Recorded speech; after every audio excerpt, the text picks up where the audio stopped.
I wanted to do another installment of films that I love. Since it's October, I figured I'd go with the horror film this time around.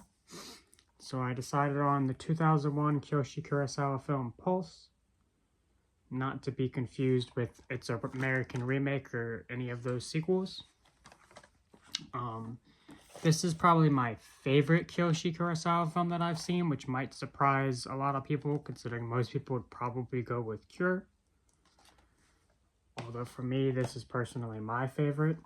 I really like this one for a few reasons. One being that it has a really unique and interesting story that I feel is very important and on topic for like the time this film came out, but in some ways just as important and impactful today. And then also it's just got one of the most like consistently dreadful atmospheres and tones I've seen in a film, which I guess you can also say about Cure.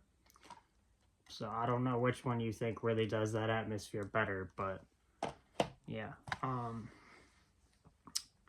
So it's a film that takes like a supernatural, like ghost horror type approach to a story about technology. And so it's very relevant when this film came out, because this film again came out in 2001.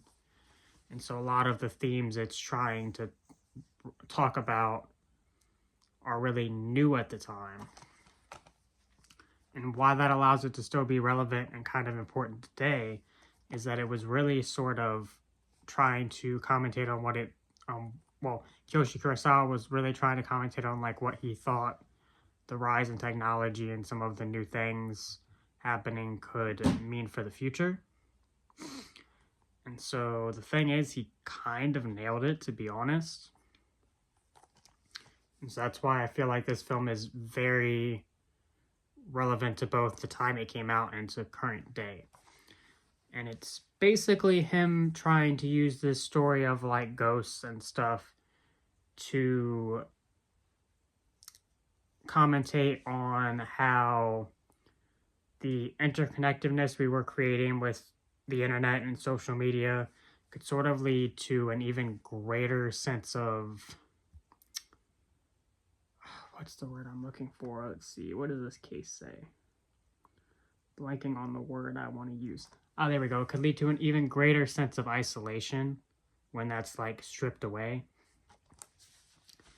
And so, yeah, it's a really good movie. If honestly, at a given time you ask me, this could be, I mean, some days I might even say it's my favorite movie. It's definitely always somewhere in like the top 5 or top 10. And if you didn't notice, of course, when it's a film that I love and it has an Arrow Video release, I'm gonna have it. So yeah, this is the Arrow Video release. This is the Blu-ray and DVD. I actually thought it's interesting opening this up because there is an Umbrella 4K coming out later this year. And that 4K uses this art here on the DVD disc a lot. Which I really like that art, so that's fine. But just thought that was funny that that's on the DVD disc in here, and then it's got the art on the cover on the Blu-ray disc. But yeah, so amazing film I really love. And yeah, like I said, it's got the new 4K coming out near the end of the year, so I'll definitely be talking about that. I think the art to that 4K, which again mostly uses this art on the DVD here, looks really good, and that is definitely one of my most anticipated physical media releases for the rest of the year.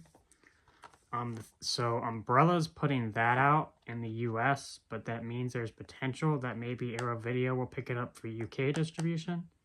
And if that happens, this is a film that I love so much that I would probably end up buying both releases, to be honest. So yeah, I will have to get back to you guys on how that turns out.